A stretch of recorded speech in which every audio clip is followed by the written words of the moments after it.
আল্লাহ রাসূল সাল্লাল্লাহু আলাইহি সাল্লাম ফরমান, যখন নেককার বন্ধুর মৃত্যু হয়ে যাবে, যখন তার হিসাব নিকাশ নেওয়া হবে, হিসাব নিকাশ নেওয়ার পরে যখন তার জান্নাতের ফয়সালা হয়ে যাবে, নেককার বন্ধু ডাক দিয়ে বলবে, আল্লাহ,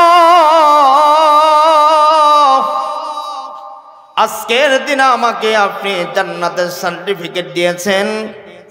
আল্লাহ, দুনিয়ার জমিনে আমার একটা নেককার বন্ধু আছে, যে বন্ধু আমাকে নামাজের নামাজের তাকিদ দিত, যে বন্ধু আমাকে নামাজের জন্য ঘর থেকে বাইর হয়ে মসজিদে নিয়ে যেত, যে বন্ধু আমাকে রোজা রাখার জন্য তাকিদ দিত, যে বন্ধু আমাকে সৎ কাজ করার জন্য আদেশ করত, অসৎ কাজ করার জন্য নিষেধ করত।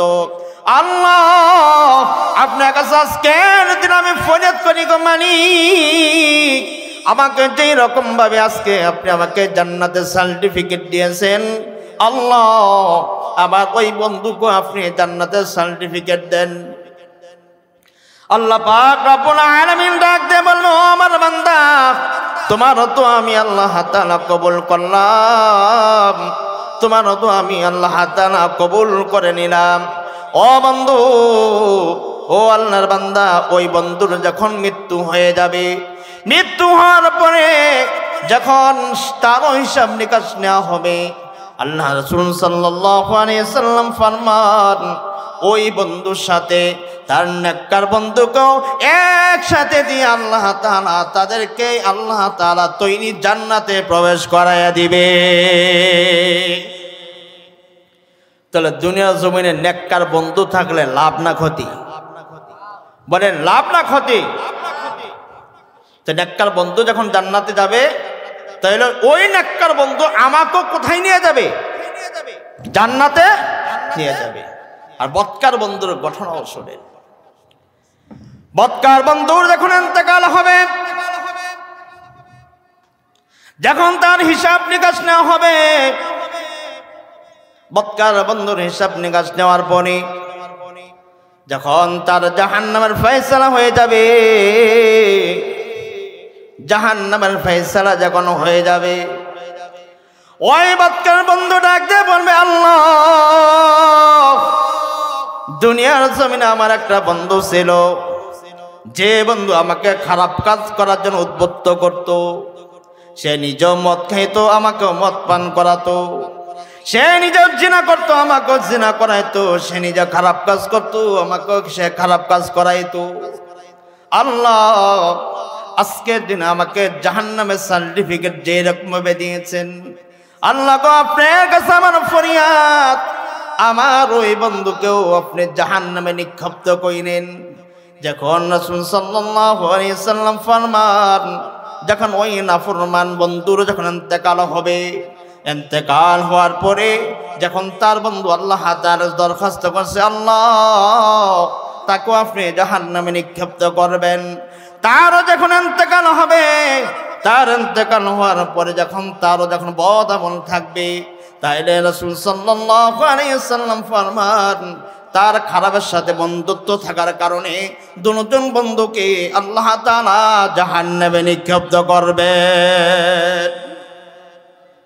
তাহলে বলেন, দুনিয়ার জমিনে আমার আপনার বন্ধু কি ভালো মানুষের সাথে হবে না খারাপের সাথে? কাদের সাথে হবে? ভালো মানুষের সাথে বন্ধুত্ব হতে হবে। যে বন্ধু আমাকে জান্নাতের পথ দেখাবে, যে বন্ধু আমাকে হেদায়েতের পথ দেখাবে, যে বন্ধু সে নিজেও নামাজ পড়বে, আমাকেও নামাজে নিয়ে আসবে, যে বন্ধু সে নিজে হালাল খাবে, আমাকেও হালাল খাওয়ার জন্য উদ্বুদ্ধ করবে, যে বন্ধু সে নিজে ভালো কাজ করবে, আমাকেও ভালো কাজ করতে উদ্বুদ্ধ করবে, এরকম বন্ধু বানায়েন না যে বন্ধু সে নিজেও জাহান্নামে যাবে, আপনাকেও জাহান্নামে নিয়ে যাবে। এরকম বন্ধু যখন বানাবেন, হয়তো দুনিয়ার জমিনে হাসি তামাশা রঙ জিন্দেগি কেটে যাবে। মনে করবেন, খারাপের সাথে যখন আপনি খারাপ বন্ধু বানিয়ে নিচ্ছেন, সেও যেরকম জাহান্নামে যাবে, আপনাকেও জাহান্নামে নিয়ে ছাড়বে। এখন তো আমরা বুঝি না, এখন তো আমরা বুঝি না এরকম মানুষকে আমরা বন্ধু বানাই, যে জীবনে একক নামাজও পড়ে না, যে প্রস্রাব করে পানি ঢিলা কোনো ফ্লোয় না, যে সারাদিন খারাপ কাজের মধ্যে নিমজ্জিত থাকে, ওই সমস্ত ব্যক্তিদেরকে আমরা বন্ধু বানাই, ঠিক কিনা? এই সমস্ত ব্যক্তি আমরা আমাদের বন্ধু হয় কিনা? বন্ধু হয়। যে দেখেন, এখন তো আমরা আছি, কিন্তু কাল কিয়ামতের ময়দান, হাসরের ময়দানে কিন্তু যে সমস্ত বন্ধুদের পিছনে পড়ে, যে সমস্ত খারাপ লোকদের পিছনে পড়ে আপনারা চলাফেরা করছেন, তাদের বিরুদ্ধে কিন্তু কাল কিয়ামতের ময়দানে আল্লাহ তাআলা আদালতে পেশ করবেন। আল্লাহ, যাদের পিছনে পড়ে সময় কাটাইছি, যাদের পিছনে পড়ে আমি আমার সময় নষ্ট করছি, আরে যে সমস্ত মানুষের পিছনে পড়ে তোমাকে চিনি নাই, তারাও তোমাকে চিনে নাই, তোমার কাছে তারাও করে নাই, তারা আমাদেরকে সময় নষ্ট করেছে। আল্লাহ, আজকের দিনে ওই সমস্ত বন্ধু, ওই সমস্ত দলপতি, ওই সমস্ত নেতাদেরকে আল্লাহ তাআলা ডবল শাস্তির ব্যবস্থা করো। ওই দিন তো কইবেন। এই জন্য আল্লাহ তাআলা যে বলেন, ইন্নামা ওয়ালিয়্যুকুমুল্লাহু ওয়া রাসূলুহু, আমার আপনার প্রথম বন্ধু হবে আল্লাহ, 2 নম্বর বন্ধু হবে তার রাসূল, 3 নম্বর বন্ধু হবে ঈমানদার। ঈমানদারের মধ্যে তার প্রথম কোয়ালিটি হলো যে নামাজ আদায় করে। বন্ধু হবে কাদের সাথে বলেন? ঈমানদারের যারা কি করে? নামাজ আদায় করে, নামাজ কায়েম করে, নামাজ প্রতিষ্ঠিত করে। যখন খারাপের সাথে আপনি চলাফেরা করবেন, আপনার জিন্দেগি কিন্তু খারাপই হবে।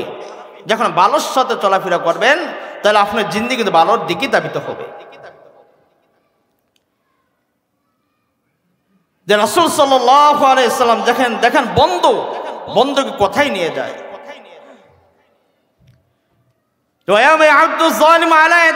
যে পাঠ করেছি, এতে তাফসীরের মধ্যে আসছেন যে মক্কার এক কাফের ছিল, সে যখন বাড়িতে আসতো তাহলে তার বাড়িতে খানার ইন্তজাম করত। একবার রাসূল সাল্লাল্লাহু আলাইহি সাল্লামকে দাওয়াত দিয়েছেন যে মুহাম্মদ আমার বাড়িতে যাইবা।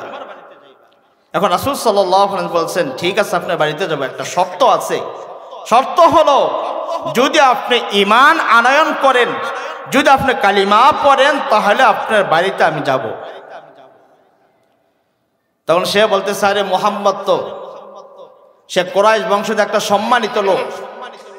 সে যখন বলছে ঠিক আছে, তোমার কথা অনুযায়ী আমি কালিমা পড়লাম, আমাকে মুসলমান বানাও, আমি কালিমা পড়ে নিলাম। এখন তার আরেক বন্ধু, যার সাথে তার চলাফেরা, যখন ওই বন্ধু আসছে, ওই বন্ধু এসে বলতেছে, বন্ধু আমি তো শুনেছি নাকি তুমি নাকি মুহাম্মাদের ধর্ম গ্রহণ করেছো। বলছে, হ্যাঁ বন্ধু, একজন সম্মানিত লোক যখন আমার বাড়িতে আসবে, তাহলে তার ধর্ম তো গ্রহণ না করে পারি না। তার সম্মানার্থে আমি তার ধর্ম গ্রহণ করেছি, তার কালিমা আমি পড়ে নিয়েছি। তখন ওই বন্ধু বলতেছে, না, যে পর্যন্ত তুমি মুহাম্মদ সাল্লাল্লাহু আলাইহি সাল্লামের চেহারা বরাবর থুতু নিক্ষেপ না করবা, ওই পর্যন্ত আমি তোমার বাড়িতে খানা খাবো না। তো এটা বোঝেন, খারাপ বন্ধু তাকে কোথায় নিয়ে গেছে। যদি ভালো বন্ধু হতো, সে যখন জান্নাতের পথে আসছে, সে এই পথেই থাকতো। যখন খারাপ বন্ধু, সেও যখন খারাপ, তাকেও খারাপের পথে নিয়ে গেছে। সে বাধ্য হয়ে রাসূল সাল্লাল্লাহু আলাইহি সাল্লামের চেহারা আবার থুতু মেরেছিল, কিন্তু আল্লাহ তাআলা সহ্য করে নাই। বলছে, তুমি আমার চেহারা আবার থুতু মারছো, যে তোমাকে এমক যুদ্ধে তোমাকে কতল করা হবে, তোমাকে জাহান্নামে নিক্ষিপ্ত করা হবে। এই জন্য ভাই বলছি যে আমার আপনার বন্ধু কে হবে বলেন? আল্লাহ, তার রাসূল এবং ঈমানদারদের ভিতরে যার প্রথম কোয়ালিটি হবে যারা নামাজ আদায় করে। আমরা তো ভালো মানুষের সাথে বন্ধুত্ব করি না, আমরা তো ভালো মানুষের সাথে বন্ধুত্ব হয় না, আমরা খারাপের দিকে ধাবিত হচ্ছি। যে মানুষ খারাপ কাজের প্রতিযোগিতা করে, আল্লাহ তাআলা বলেন নেক কাজের প্রতিযোগিতা করো, আর মানুষ খারাপ কাজের প্রতিযোগিতা করে, গুনার প্রতিযোগিতা করে। করে কি করে না? খারাপ কাজের প্রতিযোগিতা করে। আরে ভাই, আপনার খারাপ কাজের প্রতিযোগিতা যে করতেছে, আমরা চোখে দেখতেছি, আমরা কানে শুনতেছি, সব কিছু করতেছি, কিন্তু তাদেরকে বাধা পর্যন্ত আমরা দিতে পারি না। এই দুনিয়ার জিন্দেগি তো আল্লাহ তাআলা এই জন্য দেখে নাই যে খারাপ কাজের দিকে আপনি ধাবিত হবেন। আল্লাহ তাআলা তো বলেন নেক কাজের প্রতিযোগিতা করো, ভালো কাজের প্রতিযোগিতা করো, তাইলে দেখবা ভালো কাজ যখন সমাজের মধ্যে হবে, ভালো কাজ যখন এলাকার মধ্যে হবে, যখন ভালো কাজ যখন একটা থানার মধ্যে হবে, যখন প্রত্যেকটি মানুষ ন্যায় ইনসাফের মধ্যে চলে আসবে, ভালোর দিকে চলে আসবে, তাহলে দেখবেন প্রত্যেকটি এলাকার মধ্যে আল্লাহ তাআলা খাস রহমতে, আল্লাহ অফুরন্ত নিয়ামত আল্লাহ তাআলা ভরপুর করে দিবেন।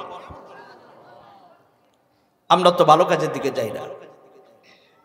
এই জন্য দেখেন সাহাবায়ে কেরাম রাসূলকে যখন বন্ধু বানিয়েছেন, তাদের জিন্দিগি আল্লাহ তাআলা চমকাই দিয়েছেন কি দিয়েছেন না? দিয়েছেন। আবু বকর সিদ্দিক রাদিয়াল্লাহু তাআলা আনহু উনি কি ছিলেন? যখন রাসূলের কাছে চলে আসছে, রাসূলের হাতে যখন মুসলমান হয়েছে, আবু বকর সিদ্দিক রাদিয়াল্লাহু তাআলা আনহু এখন শুয়ে আছেন কোথায়? রাসূল সাল্লাল্লাহু আলাইহি সাল্লামের সাথে। ওমর রাদিয়াল্লাহু তাআলা আনহু যিনি রাসূলকে কতল করার জন্য চলে আসছিলেন, আল্লাহ তাআলা যখন ঈমানের নূর দিয়েছেন, এখন শুয়েছেন কোথায়? রাসূলের পাশে। তাদের জিন্দেগিগুলো দেখেন। হযরত ওমর রাদিয়াল্লাহু তাআলা আনহু যখন ইন্তেকাল করেছেন, ওনাকে যখন গোসল দিতে গিয়েছেন, গোসল দেওয়ার পর দেখেন ওনার পিঠের মধ্যে চাবুকের দাগ। এখন যারা গোসল দিয়েছেন তারা বলে, হায় আমিরুল মুসলিমিন ওমর বিন খাত্তাব, ওমরের পিঠের মধ্যে কে চাবুক দ্বারা দাগ দিবে, কে চাবুক দ্বারা আঘাত করবে, এরকম সাহস কার আছে? এখন তার ছেলে যখন আব্দুল্লাহ ইবনে ওমর তার কাছে যখন এই ঘটনা বললেন, বলছে, ও আল্লাহর নবী সাহাবীরা তোমরা শোনো, আমার বাবার জীবন ডাইনি আছে। কি ডাইনি আছে বলেন? জীবন ডাইনি আছে। আমার বাবার জীবন ডাইনি আছে। সকাল থেকে সন্ধ্যা পর্যন্ত, সন্ধ্যার পরে নিজের ডাইনি নিয়ে বসতেন। ডাইনি বসে যদি দেখতেন সকাল থেকে সন্ধ্যা পর্যন্ত আল্লাহ তাআলার প্রতি ওনার কতটুকু সময় কেটেছে, নেক আমল কতটুকু করেছে, যদি দেখতো নেক আমল ঘাটতি থাকতো, ওমর রাদিয়াল্লাহু তাআলা আনহু নিজের চাবুক দ্বারা নিজের পিঠের মধ্যে আঘাত করতেন। যাদেরকে আশার মুবাশশারা, যাদেরকে জান্নাতের সার্টিফিকেট আল্লাহ তাআলা দিয়েছেন। আবার রাতে থেকে সকাল পর্যন্ত সকালে ডাইনি খুলতেন, সকালে ডাইনি খুলে দেখতেন যদি রাত্রেবেলা নেক আমল কম হতো, আল্লাহ তাআলার দিকে যদি সময়টা কম দিতেন, তাহলে আবার দেখতেন, তাহলে আবার নিজের পিঠে নিজের চাবুক দ্বারা আঘাত করতেন। তাহলে দেখেন এদের অবস্থা আর আমাদের অবস্থা কি? হযরত আবু বকর সিদ্দিক রাদিয়াল্লাহু তাআলা আনহু, যিনির মর্যাদা আল্লাহ তার রাসূলের পরে সমস্ত উম্মতের উপরে, আল্লাহ তাআলা হযরত আবু বকর সিদ্দিক রাদিয়াল্লাহু তাআলা আনহুকে এত মর্যাদা দিয়েছেন। কিসের মধ্যে পেয়েছেন? যখন আল্লাহ তার রাসূলের পূর্ণাঙ্গ অনুসরণ যখন তারা করেছে, আল্লাহ তার রাসূলকে যখন বন্ধু হিসেবে তারা গ্রহণ করেছে, আল্লাহ তার রাসূল থেকে যা কিছু শুনেছে তারা তার প্রতি আমল করেছে। এই জন্য আবু বকর সিদ্দিক রাদিয়াল্লাহু তাআলা আনহু ওনায় প্রায় সময় বলতেন, আল্লাহ আমাকে কেন মানুষ বানাইছো, আমি কেন মানুষ রূপে জন্ম নিয়েছি? ও ভাই দিলে কান দিয়ে শুনেন, যে আবু বকর সিদ্দিক রাদিয়াল্লাহু তাআলা আনহু আশারা মুবাশশারা 10 জনের মধ্যে প্রথম জন, যিনিকে আল্লাহ তাআলা দুনিয়ার জমিনে জান্নাতের সার্টিফিকেট দিয়েছেন।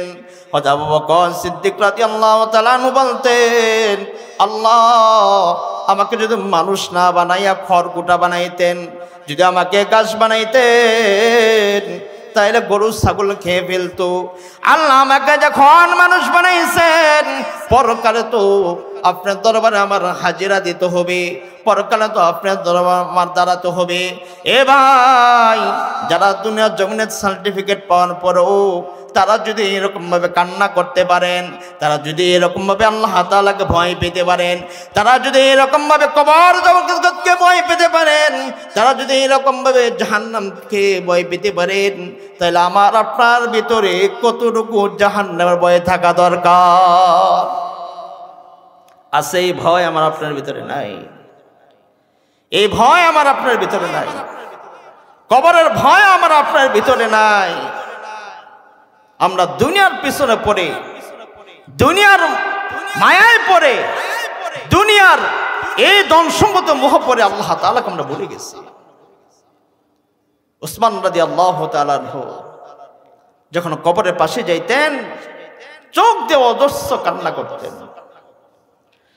উসমান রাদিয়াল্লাহু তাআলা আনহুকে প্রশ্ন করা হতো, উসমান, আপনি এত কেন কান্না করেন? কবর দেখলে কবরের পাশে এসে কেন এত কান্না করেন? হযরত উসমান রাদিয়াল্লাহু তাআলা বলতেন, শোনো,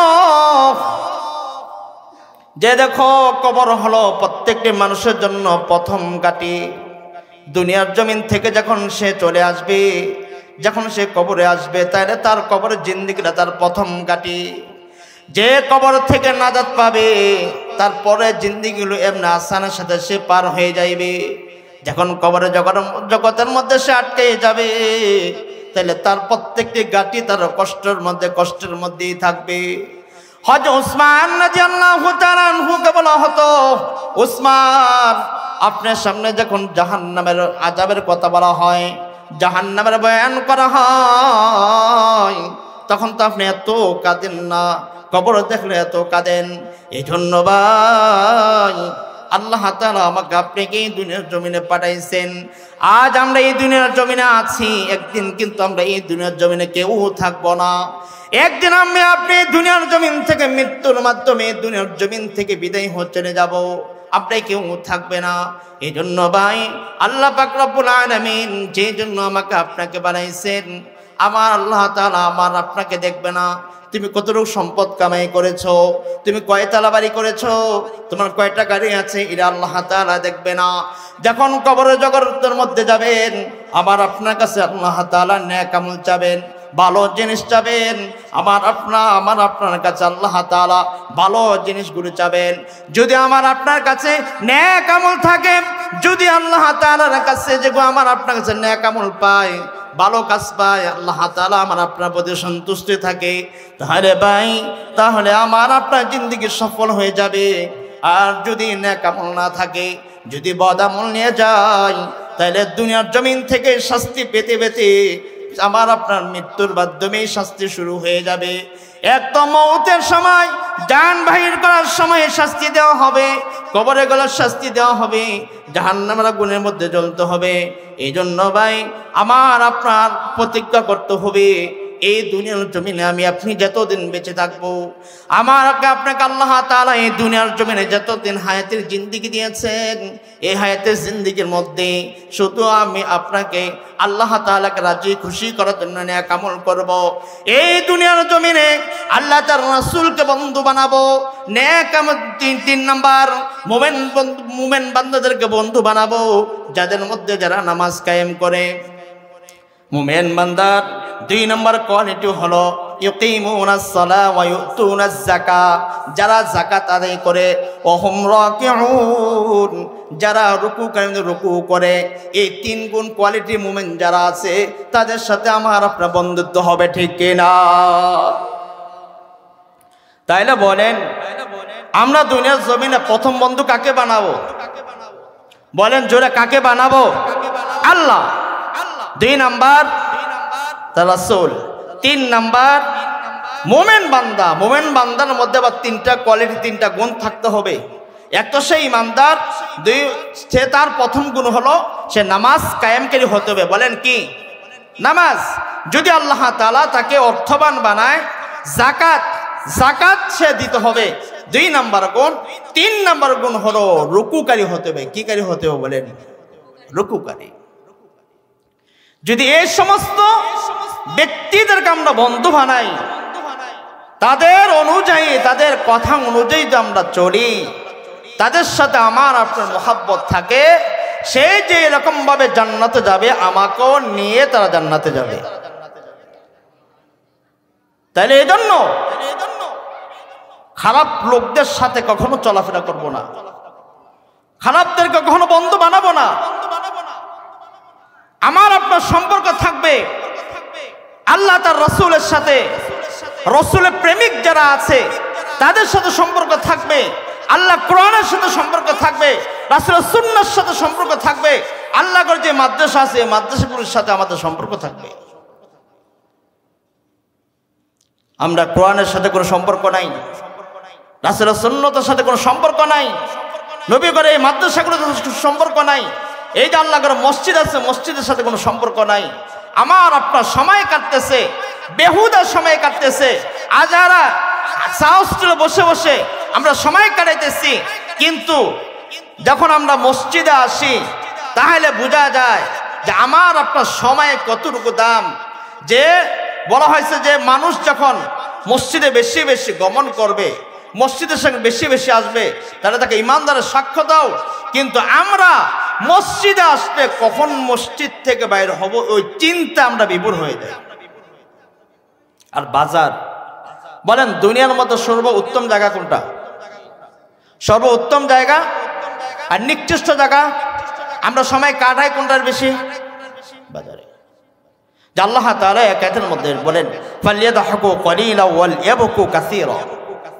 দুনিয়ার জমিনে বেশি কাঁদো কম হাসো, কিন্তু আমরা এটার উল্টা, আমরা দুনিয়ার জমিনে বেশি হাসি কম কাঁদি, ঠিক কিনা? এই যে চাকচক্য একটা জিন্দেগি আমার আপনার অতিবাহিত হচ্ছে, এই জিন্দেগির মধ্যে আমরা বেশি বেশি হাসাহাসি রং তামাশা যা আছে সব কিছু করতেছি, কিন্তু আল্লাহ তাআলা দরবারে কয়দিন চোখের পানি ছাড়ছেন? কয়টা রাত্র আল্লাহ তাআলাকে দিয়েছেন? কয়টা রাত্র দিয়েছেন? আমরা দেই না। দেখা যায় গান বাজনা অনুষ্ঠান হলে রাতকে রাত চলে যায়, যখন সিনেমা দেখেন রাতকে রাত চলে যায়। যদি বলা হয় মসজিদে একটু সময় দাও, আল্লাহ তাআলা সেজদার মধ্যে একটু সময় দাও, রুকুর মধ্যে একটু সময় দাও, নামাজ আদায় করো, নেক কাজে একটু সময় দাও, তখন বলা হয় আমার সময় নাই। কিন্তু খারাপ কাজে সময় দেওয়ার সময় আমার আপনার সময় কোনো অভাব নাই। এটা কি আমার আপনার জিন্দেগি? এই জিন্দেগি না ভাই। জিন্দেগি আমার আপনার সফলতার জন্য, আল্লাহ তার রাসূলকে খুশি করার জন্য, আল্লাহ তাআলাকে খুশি করার জন্য যত জিন্দেগি আছে ওই জিন্দেগিগুলো আমার আপনার কামাই করতে হবে। এই যে দেখুন নবীর ঘর মাদ্রাসা আছে, নবীর ঘর মাদ্রাসার সাথে আমরা মহব্বত রাখি না। যা তালিবুল ইলম যারা আছে তাদের সাথে আমরা মহব্বত রাখি না, কোরআন প্রেমিকদের সাথে আমরা মহব্বত রাখি না। আরে ভাই, এই সমস্ত লোকদের সাথে যখন তাল্লুক রাখবেন, মুহাব্বত রাখবেন, তাহলে দেখবেন আল্লাহ তাআলা কোনো না কোনো বিনিময়ে আল্লাহ তাআলা আপনাকে জান্নাতের মালিক আল্লাহ তাআলা বানাই দেবেন। আল্লাহু ওয়ালিয়ুল্লাযীনা আমানু ইখরিজুহুম মিনায-যুলুমাতি ইলান-নূর।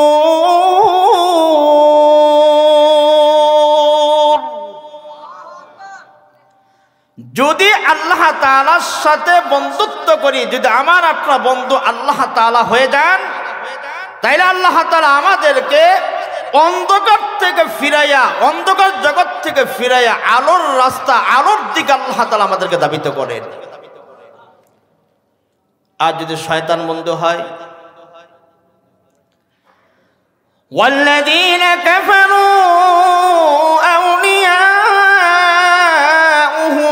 তাগুত ইখরিজুনহুম মিনান নূরি ইলাল-যুলুমাত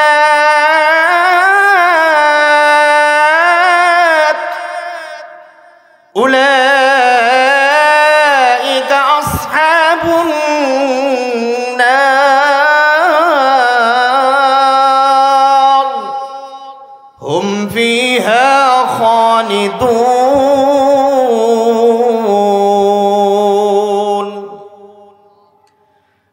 আল্লাহ তাআলা আমার আপনার বন্ধু হয়, তাহলে আল্লাহ তাআলা অন্ধকার থেকে আমাদের কোন দিকে ধাবিত করবেন? আলোর দিকে। আর যে শয়তান আমাদের বন্ধু হয়, শয়তান আমাদের আলোর থেকে দূরে সরাইয়া, আলোর জগৎ থেকে দূরে সরাইয়া অন্ধকার জগতের দিকে শয়তান আমাদেরকে ধাবিত করবে। তাহলে আমার আপনার বন্ধু কে হবে? জোরে বলেন, আমার আপনার বন্ধু কে হবে? কাকে বন্ধু বানাবো? কাকে বন্ধু বানাবো? আল্লাহকে বন্ধু বানাবো। আল্লাহ তাআলাকে বন্ধু বানালে লাভ, ক্ষতি না। আল্লাহ পাক রব্বুল আলামিন বলেন, দুনিয়ার জমিনে যখন আমার বান্দাগুলি আমার সাথে বন্ধুত্ব করে, আমার সাথে ভালোবাসা, আমাকে পাওয়ার জন্য তারা শত চেষ্টা করে, আর আমার সাথে যখন তাদের বন্ধুত্বটা হয়ে যায়, গভীর হয়ে যায়, আমি আল্লাহ তাআলা আমার যে বান্দাকে ভালোবাসতে শুরু করি, আমার সাথে যখন তার বন্ধুত্ব গভীরতা হয়ে যায়, আমি আল্লাহ পাক রব্বুল আলামিন আমার ভালোবাসাটা শুধু বান্দার জন্য, যদি আমার মধ্যে শুধু সীমাবদ্ধ থাকে না, আমার বান্দার ভালোবাসাটা আমি ফেরেশতা জগতের যত ফেরেশতা আছে সমস্ত ফেরেশতাদেরকে বলে দেই, ও আমার ফেরেশতার দল, দুনিয়া আমার এমন বান্দাকে আমি আল্লাহ তাআলা ভালোবাসি। তোমরা আসমানের জগতে যত ফেরেশতা আছো, জমিনের জগতে যত ফেরেশতা আছো, সমস্ত ফেরেশতাগুলি আমার এই বান্দাকে ভালোবাসতে শুরু করে দাও। তাহলে আল্লাহ তাআলার সাথে বন্ধুত্ব হলে লাভ না ক্ষতি? এক তো আল্লাহ তাআলা, দুই নাম্বার কারা ভালোবাসে? ফেরেশতারা। আল্লাহ পাক রব্বুল আলামিন ফেরেশতাদেরকে বলে দেন, ও আমার ফেরেশতারা, শুধু আমি ভালোবাসতাম, তোমরা ভালোবাসতা তা সীমাবদ্ধ নয়। আমার দুনিয়ার জমিনে যত মুমিন বান্দা বান্দি আছে, তাদের অন্তরের মধ্যে প্রবেশ করাইয়া দাও, তাদের অন্তরের মধ্যে মুহাব্বত ঢুকাইয়া দাও। আমি আল্লাহ তাআলা দুনিয়ার জমিনে যে বান্দাকে ভালোবাসি, তোমরা ফেরেশতারা যে বান্দাকে ভালোবাসো, সমস্ত ইমানদার মুমিন বান্দা বান্দি যেন আমার ওই আল্লাহ বান্দাকে ভালোবাসে। তাই আল্লাহ তাআলার সাথে বন্ধুত্ব করলে লাভ না ক্ষতি? লাভ না ক্ষতি? তাহলে আমরা কার সাথে বন্ধুত্ব করব বলেন? আল্লাহ তাআলার সাথে। আল্লাহ তাআলার সাথে যখন বন্ধুত্ব করবেন, আর আল্লাহ তাআলা যখন আমার আপনার উপর রাজি থাকবে, সন্তুষ্ট থাকবে, তাহলে আমার আপনার দোনো জগৎ আল্লাহ তাআলা সফল করে বানাই দিবেন। বলেন সুবহানাল্লাহ। দুই নাম্বার আমার আপনার বন্ধু হবে আল্লাহ তাআলার পথে। পরে যে দুই নাম্বার আমার আপনার বন্ধু হবে রাসূল। কে বলেন? ইন্নামা ওয়ালিয়ুকুমুল্লাহু ওয়া রাসূলুহু। একজন মুমিনের প্রথম বন্ধুত্ব হবে আল্লাহ, দুই নাম্বার বন্ধু হবে রাসূল। কে বলেন? রাসূল। আল্লাহ তার রাসূল যখন একটা মুমিনের বন্ধু হয়ে যায়, আল্লাহ তার রাসূল যখন তার প্রতি সন্তুষ্টি থাকে, আল্লাহ তার রাসূল যখন তার প্রতি রাজি থাকে, আল্লাহ তার রাসূলের পূর্ণাঙ্গ অনুসরণ নিয়ে যখন সে চলাফেরা করে, তাদেরকে যখন বন্ধু বানায় ফেলে, তাহলে যাদের ভিতর আল্লাহ তার রাসূলের মুহাব্বত আছে, ভালোবাসা আছে, প্রেম আছে, আল্লাহ তার হুকুম রাসূলের সুন্নতের পরিপূর্ণ পাবন্দি যাদের ভিতরে আছে, আল্লাহ পাক রব্বুল আলামিন তাদের জিন্দেগিকে সফল করে তারা মরতে দেরি হয়, তাদের কবরগুলিকে আল্লাহ তাআলা জান্নাতের বাগান বানাতে দেরি করেন না। তাহলে দুই নাম্বার বন্ধু কে হবে? জোরে বলেন, দুই নাম্বার বন্ধু কে হবে? রাসূল। আমরা যারা দুনিয়ার জমিনে যে আউল ফাউল যে সমস্ত লোক আছে, তাদের সাথে যখন বন্ধুত্ব করি, আল্লাহ পাক রব্বুল আলামিন বলেন, ইন্নামা ওয়ালিয়ুকুমুল্লাহু ওয়া রাসূলুহু ওয়াল্লাযীনা আমানুল্লাযীনা। এক তো তোমার বন্ধু প্রথম হবে আল্লাহ, দুই নম্বর হবে তার রাসূল, তিন নম্বর হবে ইমানদার। আবার আপনার বন্ধু তিন নম্বর কে হবে? জোরে বলেন, কে হবে? ইমানদার। আল্লাহ পাক রব্বুল আলামিন ইমানদারের কোয়ালিটি গুণ আল্লাহ তাআলা বর্ণনা করেছেন। ইমানদারদের মধ্যে কাদের সাথে তোমার বন্ধুত্ব হবে? যে প্রথম বন্ধুত্ব হলো ইমানদারের ভিতর যদি তার প্রথম গুণ থাকে ওয়ায়ুকিমুনাস সালাহ, যে নামাজ কায়েম করে, যে নামাজ পড়ে, যে নামাজের পাবন্দি করে, ওই ব্যক্তি হবে তোমার বন্ধু। আসেনি? ইমানদারদের সাথে আমাদের বন্ধুত্ব আসেনি? নাই নাই নাই। কয়জন মানুষের বন্ধু আছে একজন পরিপূর্ণ ইমানদার? নাই। আমরা কাদের সাথে বন্ধুত্ব করতেছি? কোন বন্ধুর ছলনায় পরে আমার জীবনকে বরবাদ করতেছি? একটু খেয়াল করেন না? যে দেখেন কাল কিয়ামতের ময়দানে যারা খারাপ বন্ধুর নেশায় পড়ে যাদের জীবনকে বরবাদ করেছে, তারা ওই দিন শত আফসোস করবে, ওই দিন শত আফসোস করবে। শত আফসোস করলে ওই দিন কোনো কাজে আসবে না। আল্লাহ তাআলা সূরাতুল ফুরকানের মধ্যে আল্লাহ তাআলা বলেন,